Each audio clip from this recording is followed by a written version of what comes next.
Hello and welcome students, Gyanjyoti coaching centre পক্ষ থেকে তোমাদের সকলকে আরও একবার স্বাগত। স্যাডলার কমিশন নিয়ে কিন্তু আমরা আলোচনা শুরু করেছিলাম, যেখানে স্যাডলার কমিশনের সুপারিশ দেখেছি, স্যাডলার কমিশনের সমালোচনা দেখেছি। আজকে আমরা আলোচনা করব স্যাডলার কমিশনের ফলাফল ও ধারণা নিয়ে। ঠিক আছে, চলো অতিরিক্ত কথায় না গিয়ে আলোচনার বিষয়টা আগে আমরা কমপ্লিট করে নিচ্ছি। কি বলা হচ্ছে, কালিটা চেঞ্জ করে নিই।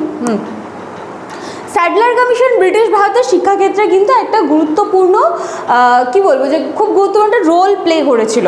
যারা স্যাডলার কমিশন নিয়ে আমার যে প্রিভিয়াস ভিডিওসগুলো আছে দেখোনি, কাইন্ডলি একটু দেখে এসো, চ্যানেলে কিন্তু সমস্ত ভিডিওসগুলো রয়েছে এবং সেটা তোমরা ধারাবাহিকভাবে দেখবে। স্যাডলার কমিশনের উপরে যে ভিডিওসগুলো রয়েছে ধারাবাহিকভাবে দেখবে, তবেই কিন্তু প্রতিটা জায়গা তোমরা ক্লিয়ার করতে পারবে। তো দেখো এখানে কি বলছে যে ব্রিটিশ ভারতের শিক্ষাক্ষেত্রে একটা গুরুত্বপূর্ণ মাইল ফলক 1917 সালে লর্ড হার্ডিঞ্জের নির্দেশে এই স্যাডলার কমিশন গঠিত হয়। ঠিক আছে, যার সভাপতি ছিলেন স্যার মাইকেল স্যাডলার। প্রথমে এই কমিশনের কাজ কি ছিল, যে কলকাতা বিশ্ববিদ্যালয়ের সমস্যাগুলো মেইনলি খতিয়ে দেখা, কলকাতা বিশ্ববিদ্যালয়ের যে শিক্ষার মান আছে সেটা উন্নয়নের কাজ করা। কিন্তু পরে কি হলো, এটা পুরো ব্রিটিশ ভারতের উচ্চশিক্ষা ব্যবস্থার উপরেই কিন্তু তখন এটা আস্তে আস্তে প্রভাব ফেলছিল। প্রথম দিকের কাজ শুধু ছিল হচ্ছে কলকাতা বিশ্ববিদ্যালয়ের সমস্যাগুলিকেই কিন্তু দেখা এবং সেগুলোর সমাধান করা। আচ্ছা, কমিশনের পেছনে কারণ কি? সেই সময় কলকাতা বিশ্ববিদ্যালয় ছিল একটা বিশাল ও প্রশাসনিকভাবে একটা জটিল প্রতিষ্ঠান।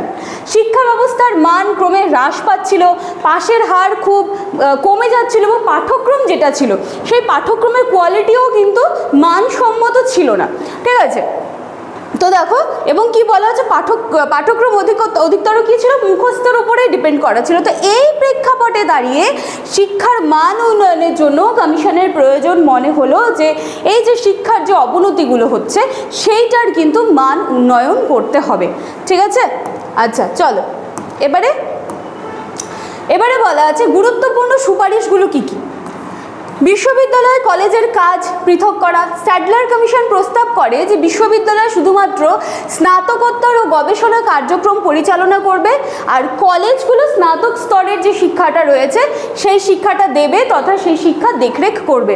ইন্টারমিডিয়েট স্তর চালু করা হলো। মাধ্যমিক উচ্চশিক্ষার মধ্যে একটা নতুন স্তর ইন্টারমিডিয়েট স্তর এর প্রস্তাব দেওয়া হলো, যেটা পরবর্তীতে স্কুল ও কলেজের মধ্যবর্তী ধাপে যুক্ত হয়ে গেল। নারী শিক্ষা ও কারিগরি শিক্ষার প্রসার। নারী ও প্রযুক্তি নির্ভর শিক্ষার উপর বিশেষ গুরুত্ব দেওয়ার পরামর্শ দেওয়া হয়। 4 নম্বর, জাতীয়তাবাদ ও সাংস্কৃতিক মূল্যবোধ। শিক্ষার মধ্যে ভারতীয় ইতিহাস, সাহিত্য, সংস্কৃতি সমস্ত কিছুকে অন্তর্ভুক্ত করার কথা কিন্তু বলা হয়, যাতে করে কি হবে, শিক্ষার্থীদের মধ্যে জাতীয় চেতনা বৃদ্ধি পায়। তারপরে কি, ধর্মনিরপেক্ষতা ও নৈতিক শিক্ষা। শিক্ষা যেন নিরপেক্ষ ও মানবিক দৃষ্টিকোণ থেকে যাতে পরিচালিত হয় সেদিকটাও ভীষণভাবে কিন্তু গুরুত্ব দিয়ে দেখা হলো। 6 নম্বর, শিক্ষার গবেষণার গুরুত্ব। গবেষণার প্রতি অধিক গুরুত্ব দেওয়ার প্রস্তাব আসে, যেটা ভবিষ্যতে ভারতের বিভিন্ন বিশ্ববিদ্যালয়ে গবেষণা কর্ম চালু করতে সহায়তা করে। মানে কলেজগুলো যেগুলো ছিল সেখানটায় বলা হচ্ছে যে পাঠ্যক্রমটা কী ছিল, যে মুখস্থ নির্ভর হয়ে পড়ছিল। তো সেখানে রিসার্চমূলক যে কাজকর্ম রয়েছে সেইগুলো কিন্তু কম হচ্ছিল। তো সেখানে কিন্তু এটাও বলা হয় যে গবেষণামূলক কর্ম চালু করতে কিন্তু হেল্প করা হয়। আচ্ছা ফলাফলে কি আছে দেখো, স্যাডলার কমিশনের সুপারিশের ভিত্তিতে ভারতের শিক্ষা ব্যবস্থার কিন্তু প্রচুর পরিবর্তন আসে। সবচেয়ে গুরুত্বপূর্ণ কি ছিল, 1920 সালে ঢাকা বিশ্ববিদ্যালয় প্রতিষ্ঠিত হয় কমিশনের প্রতিবেদনের প্রভাবেই কিন্তু। ঠিক আছে, এবং এই কমিশনের দৃষ্টিভঙ্গি আধুনিক ভারতের শিক্ষা ব্যবস্থার ভিত্তি নির্মাণে সহায়ক ছিল। স্যাডলার কমিশনটা কিন্তু খুব ইম্পর্টেন্ট আছে তোমাদের এবারে এক্সামের জন্য। যারা স্যাডলার কমিশন সম্পর্কে এখনও কোনো কনসেপ্ট ক্লিয়ার নেই, কিন্তু এটাও আমরা খুব ছোটো ক্লাস থেকে পড়ে আসছি, যাদের এখনও কোনো কনসেপ্ট ক্লিয়ার হয়নি তারা কিন্তু কাইন্ডলি ভিডিওসগুলো দেখে আসে, সমস্তই কিন্তু চ্যানেলে প্রোভাইড করা আছে। ঠিক আছে, তো এখানে আমরা ফলাফল দেখতে পাচ্ছি।